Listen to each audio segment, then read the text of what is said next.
کہ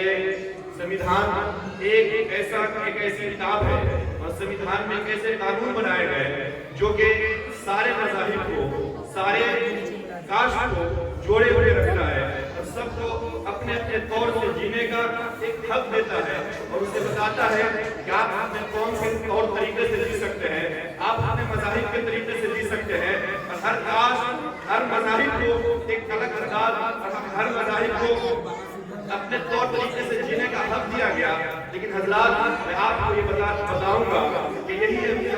जमहूरियत, जिस दिन ये कानून नाफिज हुआ था, आज मैं आपको बताऊं तो ये बहुत बड़े अफसोस की बात है कि आज हमें पीछे छोड़ा जा रहा है, आज हमें हर तरीके से दबाने की कोशिश की जा रही है, आज हमें हर तरीके से मारने की और जलील करने की कोशिश की जा रही है, चाहे वो सियासी तौर तरीके से हो, चाहे किसी भी प्लेटफॉर्म पे हो, हमें पिछला जा रहा है। हज़रात, मैं आपको बताऊं, लोग ये सोचते हैं कि हमने इस 15 अगस्त और जो हिंदुस्तान आजाद हुआ और जिसके वजह से आजादी के बाद 26 जनवरी के 1950 में जो हमने इस संविधान को लागू किया, आजादी के बाद आजादी में चंद लोग ये सोचते हैं कि इस मुसलमान और इन मज़ाहिब का कोई, इन मजहब का कोई किरदार नहीं है, ये मजहब कुछ नहीं किए थे। लेकिन मैं आपको बताऊं तो मैं अपनी तर्जुमानी नहीं, मैं अपनी ज़बानी नहीं, मैं अपनी बात नहीं, बल्कि एक अंग्रेज लिखता है जिसका नाम लॉर्ड रिपोर्ट था, उसने लिखा कि सुबह की इब्तिदाई रोशनी में दिल्ली से मैंने खोज किया तो मरहला भी बड़ा दर्दनाक था। लाल किले के लाहौरी दरवाजे से निकलकर हम चांदनी चौक से गुजरे, दिल्ली हकीकतन शायद खामोशा मालूम होता था। हमारे अपने घरों में घरों की समों की आवाज, सेवा की आवाज किसी संत से ना आती थी, एक जिंदा मखलूक हमारे नजर में आ रही थी। वो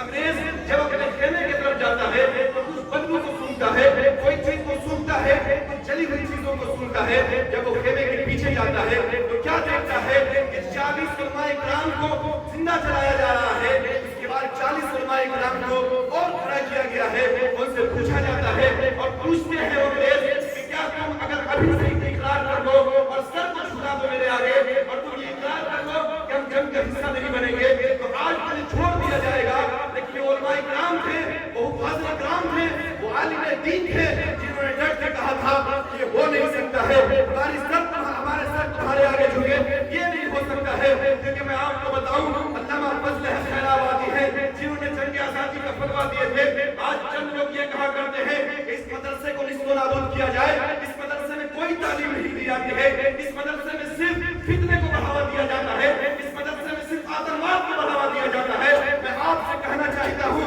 कि ये मदरसे वैसे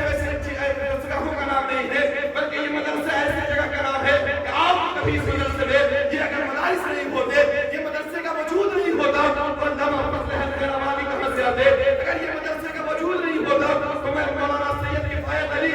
काफी कहाँ से आते? ये मदरसे का वजूद नहीं होता तो हुजूर आला हज़रत के दादा जान मौलाना मुफ्ती रज़ा अली खान बरेलवी कहाँ से आते? ये मदरसे नहीं होते तो शहीद हिल्लत मौलाना अहमदुल्लाह शाह मद्रासी कहाँ से आते? ये मदरसे नहीं होते तो मुफ्ती सदरुद्दीन खान हज़ारत कहाँ से आते? हज़रात, मैं आपसे बताऊं, आज ये सिर्फ एक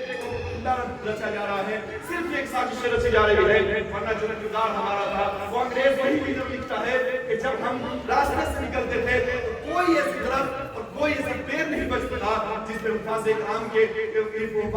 का जिस्म लटका हो, उन्हें फांसियों पे चढ़ा दिया गया। ये सारी चीजें ऐसा है क्योंकि हम जब मदरसे में आते हैं, जब मदरसे में पढ़ते हैं, मदरसे के चौखट पे कलम रखते हैं तो हमारे उस्ताद ग्रामी हमें ये नहीं पढ़ाते कि वतन से ये करो करो, हमारे उस्ताद ग्रामी ये पढ़ाते हैं कि अपने वतन से मोहब्बत करना, अपने सर को कटा देना, लेकिन वतन से मोहब्बत करना। ये हमारे मदरसे की तालीम है साहिब। हो सकता है कहीं और स्कूलों में वो तालीम नहीं दी जाती होगी, वो तालीम वतन के लिहाज से हमें मदरसे में दी जाती है और वतन से मोहब्बत करना ये हमें हमारे मदरसे सिखाती है। लेकिन मैं एक शेर कह करके और रुखसत गुजारना चाहता हूँ अपने कौम के लिए कि ऐ मेरी कौम तुझे अज़मत रब्ता की कसम, तुझ में एहसास की जज्बात शिकस्ता की कसम, अपनी तारीख को जो कौम भुला देती है, अपनी तारीख को जो कौम भुला देती है, दर्द से वो मिटा देती है।